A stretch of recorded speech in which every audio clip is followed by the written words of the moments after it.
इसका बाल भारतीय ऑब्जेक्टिव्स भी ले लेते हैं। Types of foreign trade, import, export, entrepot और इंटरनल। क्या लगता है आंसर रहेगा?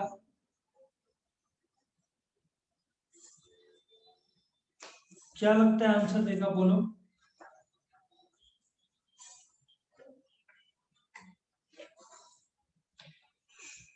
बोल सकते हो क्या आंसर रहेगा? एक्सपोर्ट सीधी बात है, बराबर है। इंपोर्ट और एंट्रीपोर्ट ये 1, 2 और सी रहेगा। ठीक है, ए, बी और सी ये आंसर रहेगा। आगे बढ़ते हैं। Export trends of India foreign trade includes. अपने एक्सपोर्ट में क्या क्या आता है वो भी तुमको देखना है। इंजीनियर गुड्स आता है, जेम्स एंड ज्वेलरीज आता है, टेक्सटाइल आता है। गोल्ड तो अपन इंपोर्ट करते हैं, सो गोल्ड एक्सपोर्ट में नहीं आएगा क्योंकि अपने देश में गोल्ड बहुत कम निकलता है। So the correct answer is A, B and C. Role of foreign trade क्या है? सो जो अपना रोल है फॉरेन ट्रेड का वो क्या क्या है ये पूछ रहे हैं। टू अर्न फॉरेन एक्सचेंज बराबर है, टू एनकरेज इन्वेस्टमेंट बराबर है, डिवीजन ऑफ लेबर बराबर है, कंपोजिशन मतलब ये देखा जाए तो कंपोजिशन ऑफ एक्सपोर्ट्स में चेंज लाने की जरूरत नहीं, वो तो होते जाता है। सो वापस से A, B and C correct answer है। ठीक है, सो यहां तक सबको समझ में आया, ये सब no? Yes sir. So next क्या पूछा है देखो।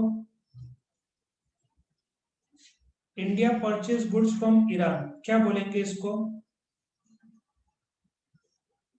कौन से टर्म्स है? Import trade. Import trade. फिर Maharashtra purchase wheat from Punjab, बोलो। ये इंटरनल ट्रेड कहलाएगा।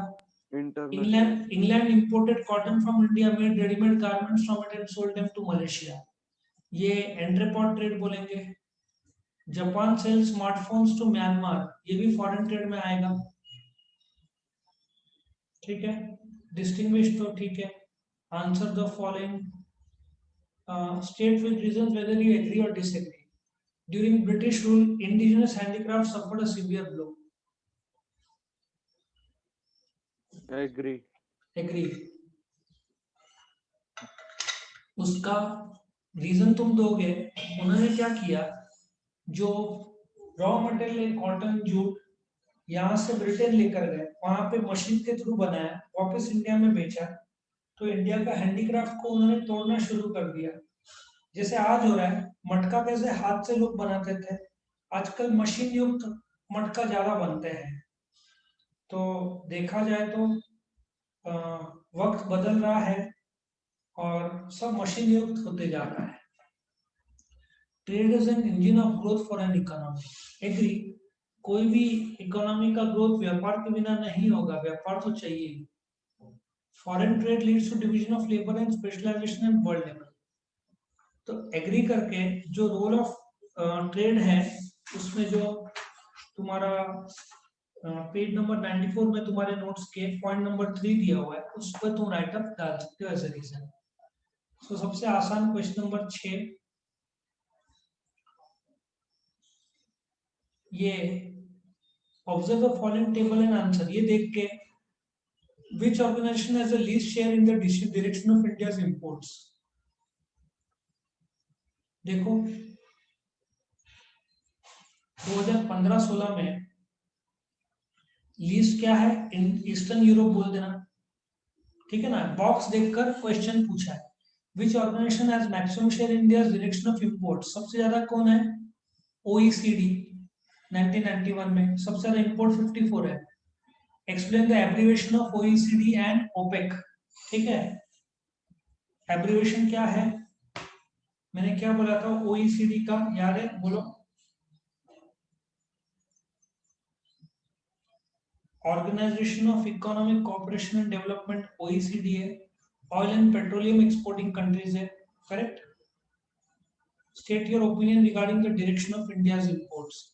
इंडिया इंपोर्ट्स में तुम बोलोगे डायरेक्शन ये बताता है कि ओईसीडी पे आधे से ज्यादा निर्भरता वो कम हो गया है, अभी बैलेंस हो गया है सब देश में, ईस्टर्न यूरोप से कम हो गया है, डेवलपिंग कंट्रीज से बढ़ा है और ओईसीडी से कम हुआ है। सो अपन ने रिप्लेस कर दिया है बाय ओईसीडी का जो ज्यादा क्वांटिटी था वो अभी दूसरे देश से भी मंगाते हैं।